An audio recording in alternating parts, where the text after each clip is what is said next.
No maps showed it. No budgets listed it. And officially, no one was ever held there. The prison had many names whispered in classified corridors: Site Null, Black Vault, the Quiet Facility, but in public records, it didn't exist at all.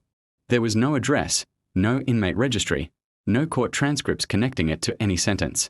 Men were sent there, and then removed from reality. Families didn't receive death certificates. Lawyers were told cases had been reassigned. Journalists who asked too many questions found their sources suddenly silent or missing. The first hint of the prison's existence came from mistake. In 1998, a federal logistics audit flagged an anomaly: food deliveries for 312 people being routed to a decommissioned military zone in the desert. The site had been officially closed since the late 1970s. No personnel. No occupants. No reason for fresh supplies. The entry was corrected within hours. But someone had already noticed. The man who vanished twice his name was Daniel Crow. At least, that was the last name his sister remembered. Daniel had been arrested in 1996 on terrorism-related charges: conspiracy, communications with a foreign group, possession of classified documents. Serious crimes, but not the kind that ended with someone disappearing entirely. At his arraignment, Daniel looked calm, almost relieved. He whispered something to his lawyer before being led away. That was the last time his family ever saw him. The trial never happened. 6 months later, the case file showed a single sentence stamped in red: transferred, national security. No destination. No date. No further entries. When Daniel's sister, Mara, requested information, she was told the case had been sealed. When she pressed harder, she received a letter stating her brother was alive and in federal custody. That was it. No facility. No contact. No visitation rights. For 5 years, Mara sent letters to every federal prison she could find. All came back unopened. Some were returned without explanation. Others simply vanished. In 2002, she received a final notice: further inquiries may result in legal consequences. Daniel Crow disappeared a second time, this time from paperwork itself. Inside the Quiet Facility, what little is known about the prison comes from fragments: classified memos, redacted interviews, and one testimony that was never meant to be heard. The facility was built beneath an abandoned weapons testing range. From above, it looked like nothing more than cracked concrete and sand. Beneath the surface, however, stretched 6 underground levels, each sealed off from the others. No windows. No clocks. No mirrors. Inmates were identified not by name, but by numbers that changed every month. Guards were instructed never to speak to them directly. Orders were delivered through speakers. Meals slid through slots without eye contact. But the most disturbing rule was this: no inmate was ever officially admitted. There were no intake photos. No fingerprints. No dental records. The moment a prisoner entered the facility, their legal identity was stripped away. In databases, they were marked as inactive. Not dead. Not released. Just inactive. It was erasure by design. The purpose: this was not a prison for rehabilitation. It wasn't even punishment. The Quiet Facility existed for one reason: containment without accountability. Inmates were people the system didn't know how to handle: whistleblowers with classified knowledge, extremists with symbolic power, operatives who knew too much, and individuals whose trials would expose secrets better left buried. Executing them would raise questions. Imprisoning them publicly would invite scrutiny. So they were placed somewhere beyond law. The average stay was unknown.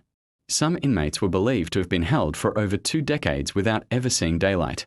Psychological reports, what few exist, describe severe disorientation, memory decay, and loss of speech. One memo included a chilling line: extended isolation has achieved compliance through identity collapse. The voice on the tape. In 2009, an anonymous package arrived at an investigative newsroom in Chicago. Inside was a flash drive and a handwritten note containing only 6 words: "They are still alive." The audio file was labeled Intake 7B. At first, the recording sounded like static. Then breathing. Slow. Labored. A voice followed, weak, uncertain, as if the speaker was searching for language they hadn't used in years. "I don't know my number anymore," the man said. "They change it when I forget." There was a pause. A long one. "I think I used to have a name." The tape ended abruptly. No date. No location. No way to verify its source. But voice analysts later confirmed something chilling. The speaker showed signs of long-term sensory deprivation, consistent with extreme solitary confinement. The newsroom tried to run the story. It never aired. 2 editors were reassigned. The audio file disappeared from the server. And the journalist who received the package resigned without explanation. A prison without graves, unlike traditional prisons, the quiet facility kept no death records. When an inmate died, their body was cremated on site. Ashes were disposed of as medical waste. No families notified. No death certificates issued. Legally, those inmates were still alive, which meant the government never had to explain where they went. By the time the facility was allegedly shut down in the mid-2010s, hundreds of names had already been erased, not just from prisons, but from existence itself. No trials. No appeals. No endings. Only silence. The first confirmed breach of the quiet facility did not begin with violence. It began with a malfunctioning door. At least, that's how it was logged. The inmate who remembered his name, he was known only as Unit 418. According to the few surviving internal notes, 418 had been held longer than most, 17 years by the time of the incident. Psychological evaluations marked him as non-compliant, though the term had little meaning inside a place where silence was enforced by architecture itself. What made 418 different was not strength or aggression. It was memory. Against all expectations, he remembered fragments of who he used to be. Not clearly, not consistently, but enough to resist complete collapse. Once a month, inmates were moved between levels, blindfolded, restrained, guided by automated instructions. The purpose was disorientation. No one stayed in the same place long enough to build a mental map. But during one transfer, Unit 418 noticed something no one else had. The blindfold slipped. Only for a second. But it was enough. He saw a maintenance corridor, unmarked, with a yellow stripe along the floor that ended abruptly at a sealed hatch. When the blindfold was corrected, the moment vanished, but the stripe stayed in his mind. For the next 4 months, he waited. Then the door failed. The breach on August 14th, no year recorded. Cell doors on level 4 unlocked simultaneously for 3.6 seconds. Most inmates didn't react. Years of conditioning had trained them to remain still. Movement often resulted in punishment, sensory deprivation, extended isolation, or chemical sedation. But Unit 418 moved. Barefoot and disoriented, he followed the faint memory of the yellow stripe. Alarms should have sounded instantly. They didn't. Later investigation suggested a software update had temporarily overridden the lock protocol. A mistake. A rare one. 418 reached the maintenance corridor and forced open the hatch using a metal tray sharpened over months. Beyond it was something no inmate had ever seen before. A stairwell. Actual stairs. Not ramps. Not elevators. Stairs meant surface access. By the time guards responded, Unit 418 was already 3 levels up. He was never captured. Officially. The guard who broke protocol, his name was Evan Reese, and he had been a corrections officer at the quiet facility for 9 years. Unlike most guards, Reese didn't rotate assignments. He volunteered to stay. He followed orders. He didn't ask questions. Until the night of the breach. Security footage from that shift was erased, but a partial incident report survived, heavily redacted. It stated only that Reese failed to intervene in a containment anomaly. What it didn't say was why. Years later, Reese would explain it to a federal investigator, off the record. "I saw him," Reese said, "and he looked human. Not dangerous. Not broken. Just terrified." Reese hesitated for less than a second. That hesitation changed everything. Instead of raising the alarm immediately, he delayed the report. 30 seconds. Maybe 40. Enough time for Unit 418 to vanish into the upper levels. Reese was reassigned the next day. 3 weeks later, he resigned. 2 months after that, he disappeared. His bank accounts remained untouched. His car was found abandoned near a bus terminal. There was no evidence of foul play. Just another person quietly erased. The outside world for years, rumors circulated about a man matching 418's description appearing in rural towns. Disoriented, speaking in fragments, asking strange questions. Do you know what year this is? Are numbers permanent? Can someone be legally alive and still not exist? No confirmed sightings were ever verified. But in 2013, a public defender in New Mexico reported something unusual. A man with no identification had turned himself in for trespassing on federal land. He claimed he had been underground for a very long time. He couldn't remember his social security number. He couldn't name the president. But he knew things he shouldn't have. He described underground layouts that matched declassified military sites. He knew guard shift patterns that had never been made public.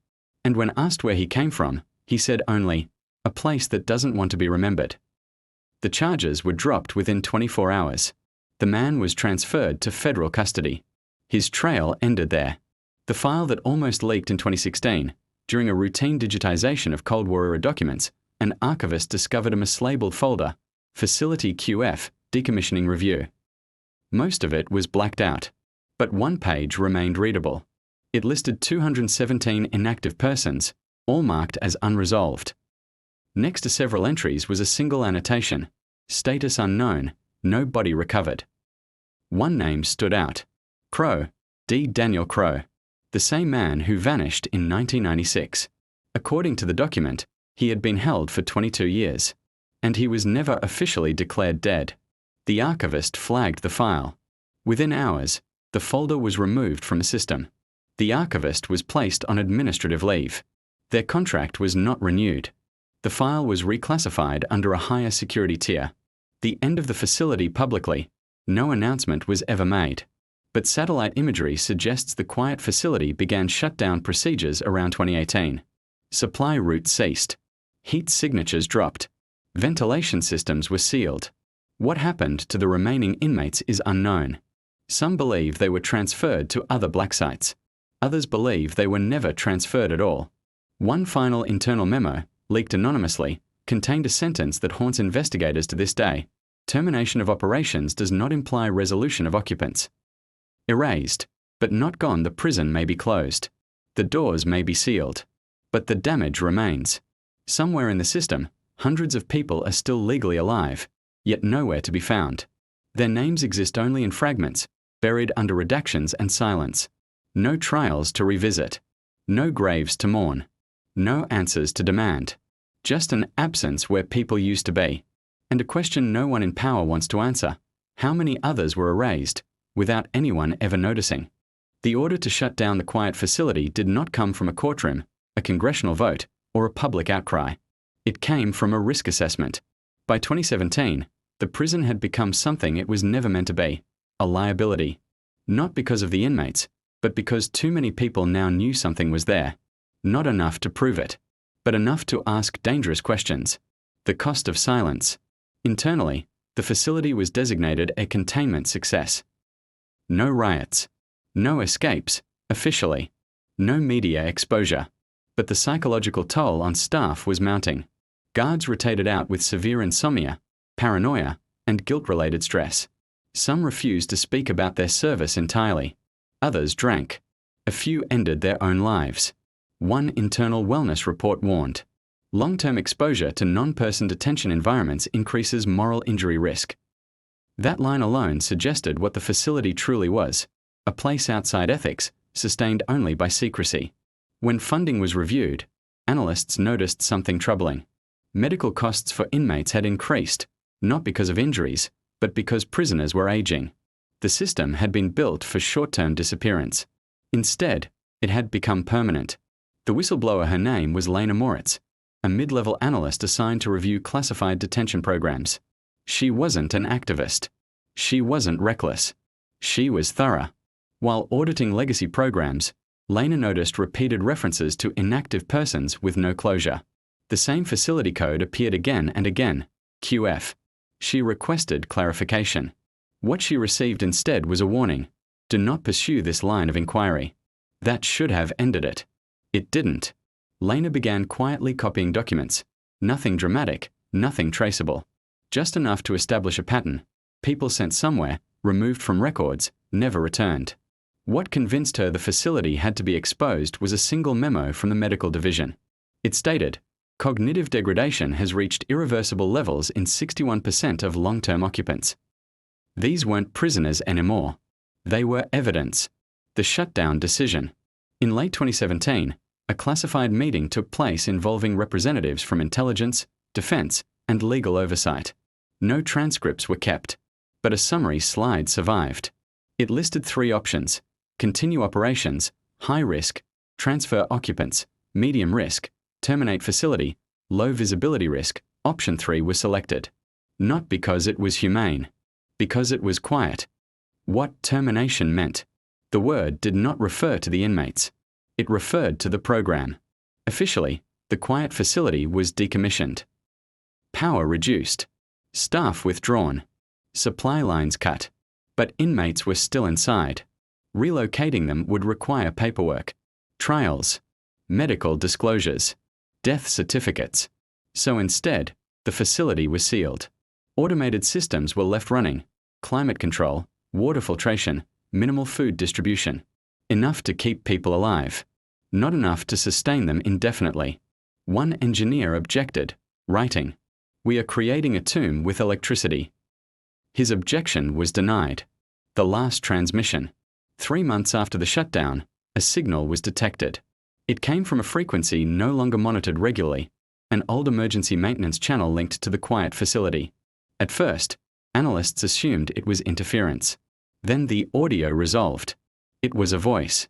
Weak. Fragmented. Barely coherent.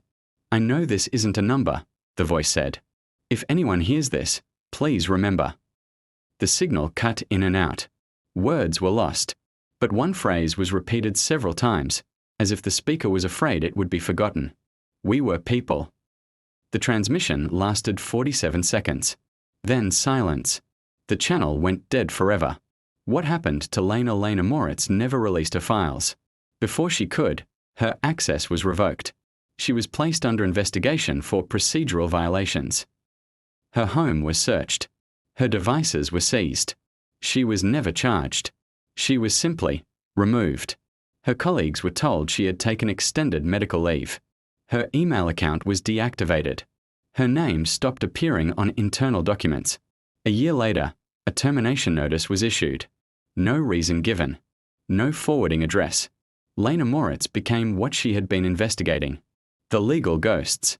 Today, hundreds of names remain flagged as inactive in federal systems. They aren't dead. They aren't free. They exist in a legal limbo that allows agencies to avoid responsibility indefinitely. Families still wait. Some receive annual confirmation letters stating their loved one is alive and detained. Others receive nothing at all. No visits. No updates. No end dates. Just hope stretched thin across decades. The question that won't stay buried: the quiet facility was not unique. It was a prototype. Programs like it existed before.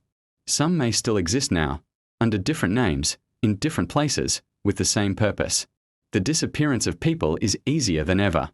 No prisons to inspect. No trials to record. No graves to mark. Just silence.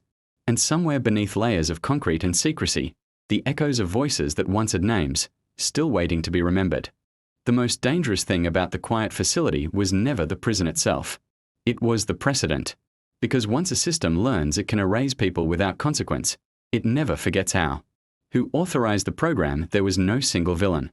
No dark room filled with conspirators. The quiet facility was approved the way most permanent atrocities are, incrementally. In the early 1980s, a classified legal memo proposed a new detention category: extrajudicial containment for non-state threats. It argued that certain individuals existed outside traditional warfare and criminal law. If they were not soldiers, they could not be prisoners of war. If their trials exposed classified operations, they could not be tried. If they were released, they could not be controlled. The solution was administrative invisibility. The memo was signed by officials whose names are now redacted, or dead. Each administration inherited the program quietly. No one wanted to be the one to dismantle it and inherit the consequences. So it continued. The paper trail that almost reached daylight. In 2020, a routine Freedom of Information Act request was filed by a civil rights group asking for records related to inactive federal detainees. The request should have been denied immediately. Instead, a junior analyst made a mistake. They released metadata. Not documents. Not names. Just a spreadsheet showing how many inactive detainees existed across agencies. The number was higher than expected. Much higher. When investigators cross-referenced it with public incarceration statistics, they found a discrepancy. Hundreds of people unaccounted for. The story was prepared for publication. Then the classification level changed. Retroactively. The metadata was reclassified under national security exemptions. The article was pulled before release. The civil rights group received a legal warning. And the discrepancy vanished. On paper. Why no one will ever confess the quiet facility cannot be officially acknowledged, not because it's secret, but because admitting it existed would require admitting everything that followed. If one erased inmate were acknowledged, others would surface. Families would demand answers. Courts would demand evidence. Governments would demand accountability. And the question no official wants to answer would be asked aloud. How many people disappeared because it was easier than dealing with them? The truth would not just implicate one program. It would implicate a philosophy. The survivors no one wants to find there is reason to believe not everyone inside the quiet facility died. Former intelligence contractors have suggested that small groups of inmates were relocated before final shutdown, moved to medical black sites, long-term care facilities under false identities, or foreign detention centers where oversight was non-existent. If true, some may still be alive today. Not as citizens. Not as prisoners. But as shadows. Unable to prove who they are. Unable to explain where they've been. Even if they came forward, who would believe them? The final document in 2023, a document briefly appeared on a secure government server before being removed. It was accessed only 14 times. Its title, Quiet Facility, Lessons Learned. One paragraph was recovered by a cybersecurity researcher before deletion. It read, Operational success relied on the absence of witnesses, records, and closure. Future programs should prioritize deniability over durability. The prison was gone. The method remained. What history will say there will be no museum, no plaques, no documentaries authorized by the state, no official reckoning? The quiet facility will never be taught in schools or debated on the floor of Congress. It will exist only in fragments, leaks, rumors, erased files, and the stories of families who never stopped waiting. History will record a clean narrative. Reality will remain buried. The last name on the list years after the shutdown, a quiet update appeared in a federal database. One inactive detainee was finally reclassified. Status, deceased date of death, unknown cause, unspecified. The name attached was Daniel Crow. No explanation. No remains. No apology. Just an administrative full stop. For his sister Mara, the notice brought no closure, only confirmation of what she had known for decades. That her brother hadn't vanished. He had been erased. The ending that isn't one. Some stories end with justice. This isn't one of them. Because the system that built the quiet facility still exists. The laws that allowed it were never repealed, only rewritten. And somewhere, in another place without a name, the lights may still be on. Waiting.